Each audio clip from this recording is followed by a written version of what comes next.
Morning বন্ধুরা, শুভ সকাল। চলে আসলাম নতুন একটা দিন, নতুন একটা সকাল নিয়ে তোমাদের সাথে দেখা করতে। তো আজকে হচ্ছে হনুমান জয়ন্তী, জয় বজরংবলী কি জয়।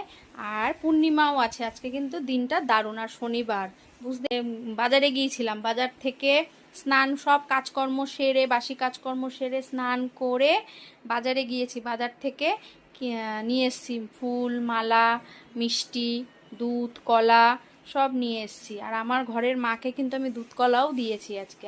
আজকে ঠাকুরটা কেমন করে পুজো দিয়েছি দেখো। তো এই দেখো, আর প্রচণ্ড ফুলের দাম, মালার দাম। সব ঠাকুরের জন্য মালা আনতে পারিনি, প্রচণ্ড দাম। আজকে এত দাম হয়ে যাবে মানে ভাবতে পারিনি। ঘরে তো ফুল ছিলই। আর এই যে কুচো ফুলও নিয়ে এসেছি। এই দেখো, বজরংবলীকে দিয়েছি। এই দেখো আমার ছোট্ট বজরংবলী, জবার মালা, তুলসীর মালা দিয়ে